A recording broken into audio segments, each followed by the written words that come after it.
он айланып эмизи.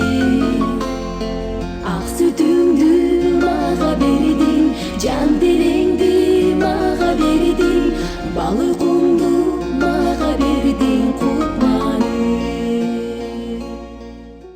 Орус жазуучусу Максим Горький эне романында менин бул жашоодо жакын адамдарым, досторум көп, бирок жаным кыйналганда энемди эстейм деп жазган.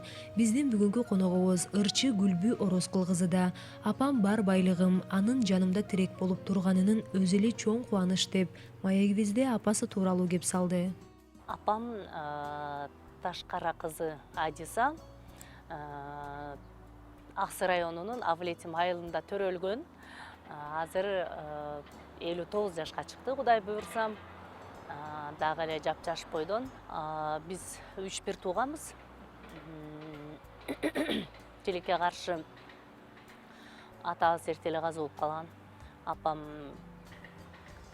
18 жашында турмушка чыккан. Мен 19 жашында төрөгөн. Менден кийинки энемди 20 жашында, 21 жашка караганда төрөгөн да. Апам ошол атабыз ошо биз кичинекей кезибизде эле эрте каза болуп калып, апам мындай көртөрлүккө, кара жумушка, эркектин жумушунда жасаганга жалгыз өзү ошол турмуштун кыйынчылыгын эртерээк тартып ушундай тагдырга туш болуп калды деген бул пешене экен да. Атам каза болгондо эсиме келе элек болсом дагы, эс тарта элек болсом дагы ошол чоң галошту кийип алып, боз үй тигилип турганын, анан элдердин ыйлап аткандарын элес булас билем да. Андан кийин баягы эс тартып, акылыма келип баштаганда атам кичинекей жашында каза болгон үчүн элдин баардыгы келип эле учурашканда ыйлай беришчү да. Атам 21 жашында эле каза болду. Апам 20 жашында жесир калды. Мен 1 жаштан өткөм. Апамдын боюнда менден кийинки иним 4 айлык боюнда калган да. Анан албетте жапжаш кыз болсо, анан жапжаш бойдон жесир калса, анан кийин дагы бир турмушун сынап көрүү үчүн турмушка чык деп тайнем, тайтамдардын баягы сунушун четке какпай турмушка чыккан. Бирок эки бала менен негизи баарыбызга эле түшүнүктүү да. Турмуш куруп кетиш деле оңой эмес. Экинчи турмушту алып кетиш чынында ар бир аял зат үчүн эле бир аз баягы таталыраак болуп калат да негизи. Анан апам кийин ошол кийинки турмушунан бирде төрөдү. Ал иним азыр 81-жылы төрөлгөн. Иним дагы чыгармачылыктан алыс эмес да. Атасынан эрте ажырап калган ырчы ошентип таята тайэнеси менен бирге жашап калат. Тарбияны апасы менен тайэнесинен алган. Күйөөсүнөн эрте жесир калганына карабай, ырчынын апасы балдарынын келечегин ойлоп, аларды ар дайым билимге үндөгөн жана кызынын ырга болгон шыгын байкап, чыгармачылыкка аралашуусуна шарт түзгөн. Апам окууга тапшырып келген экен, бирок ошол атам ала качып кетип, ошол бойдон окуй калганда Ош педагогикалык пединститут деп койчу ошол убакта. Анан апам англис тилинен аябай кыйын болчу. Бизге дагы ошол мектепте окуп жүргөндө англис тилинен аябай жакшы үйрөтчү. Анан мугалимдерибиз да жакшы болчу. Ошол англис тилин жакшыраак билип калганга апамдын дагы мындай түрткүсү көп болгон да. Анан апам айтып калабыз, эгерде билим алып калганда сиз азыр чоң бир кызматкер болуп отурат элеңиз депчи, эч качан бир нерсени унутпайт да.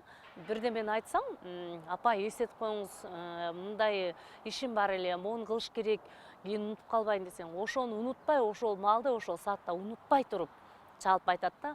Баары бир баягы нар жагында бир уюштуруучулук, жумушка болгон шамдагайлык болгондон кийин табиятынанчы, ал нерсе сөзсүз баягы бир кандай ишке аралашпасын, ошол нерседен жыйынтык чыгарууга баягы адамга ошол нерсени алып келет экен да. Баары жыйынтык чыгарып, иштеген ишинен эмнени болбосун апам мындай жыйынтык чыгара билет да. Ошол эле маалда кичинекейибизден ошо атам каза болуп калганы менен апам тирилик аралаш жанагы тамекилерде иштеди, чөп чаап, тамеки чаап, биз дагы тамеки тизип, тайнем таятам чабан эле алар менен барып кой кайтарышып ушинтип жүрүп эле ушундай тириликтер менен эле жүрөт. Апам өмүр бою ушундай тирилик иштеди. Бирок ошол тирилик менен жүрүп дагы алдыңкы тамекичи деген сыйлык алчу, газеталарга чыкчу макталып, анан партияга аралашып иштеп калды, партия болуп жүрдү. Ошондой иштер менен көп эле чогулуштарга катышып,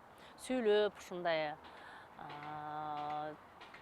нерселерге аралашып эле келди да. Эгерде чоң кызматта иштесе, билим алып калганда оңдурбайт эле да биздичи. Абдан ар бир сөзүн ойлонуп сүйлөйт. Ар бир сөзгө маани берип сүйлөйт. Анан кийин бул жагы өзүнчө сөз. Анан аябай чебер. Мен кичинекейимде эсимде да, элдин баары көтөрүнчү тамактарын көтөрүнүп алып, бышырылган кийиздерди алып алып келишет эле да. Анан апам ага биздин жанагы доскага боор менен жазабыз го, ошол боор менен апам оюну салып алыптыр, анан чийип элдердин шырдак, бизде төрбөлжүн деп коет да, ошол төрбөлжүндөрдү оюларын кыркып элдерге жасап берчү да. Анан анын сыңарындай негизи эле тайнем өзү чебер аял болгон да. Курак тигип, баардыгын коозоп, анан аябай таза кемпир болгон. Ошо тайнем тазалыгы, ууз чулук өнөрү апама, бизге өтүп калды. Себеби тайнемен тарбия алып чоңойгон үчүн ошол нерселердин баардыгы чогуу бизге калыптанып калды десем болот да. Мендин кыздарым үйрөнүп атат азыр. Ырчы айымдын апасы 59 жашка келип калса да, абдан шамдагай тың экенин байкадык. Мындан улам Гүлбү Ороскул кызы: "Апам менин жалгыз курбум, болгон сырым, ыйым, бир гана апама маалым" деп жылмаят. Азыр өзүңөр көрдүңөр го, ушуну тыпылдап чуркап турат. Мисалы мен коноктосо турган болсом, аны муну кылып, бирдемелерди даярдап, антип мынтип жүрүп, 2-3 күн чуркап жүрүп, уже коноктосор күнү чарчап калам да. Апам конок кеткенден кийин да чуркап жүргөн болот да. Жумуштары көбөйүп кеткендечи, үйдү чала жыйнап, шашып ушинтип каласың да. Апам болсо келип кычыгыңдын баарын чукуп, тазалап, анан кийин ушундай сыяктуу баягы эме го, эне да деп шашкалактап, түтпөйт багыш. Анан келип манты жейсиңерби, аш жейсиңерби деп апам тамакты абдан баптап, таптап жасайт да. Бизде негизи эле тайнемдин тарбиясынан калган баарыбызгачы. Анан аябай тамакты мындай тузун дагы аздан салып отуруп, тамактын казандын жанынан жылбай бышырыш керек. Ошондо тамакка адамдын мээри түшөт деп койчу да. Ошол мээр түшкөн тамакты жеген адамдын ден соолугу мыкты болот.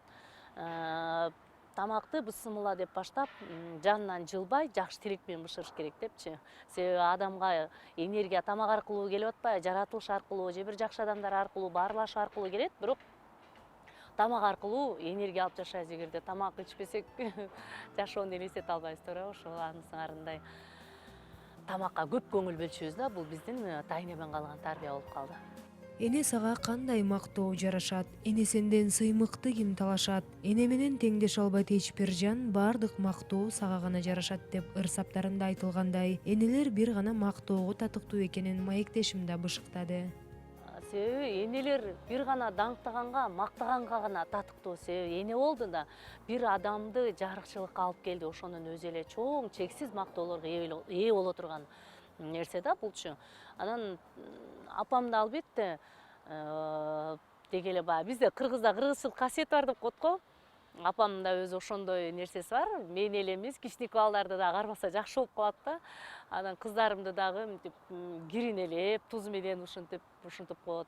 Үйлөрдү аластап, ысырыктап, анан тамак жасаса да башкача болот, даамдуу болот дегендейчи. Анан үйгө келгенде үйүбүз апырап толуп калат. Ушул да ушунун баардыгы эненин касиети да өзү.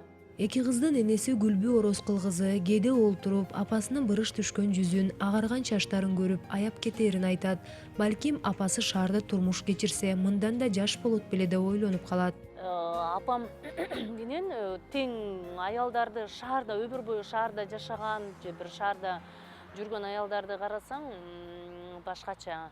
Апам ошол бизди багам деп, бизди бутубузга тургузам деп, ушулар элден кем болбой, жашынакай болуп жашаса,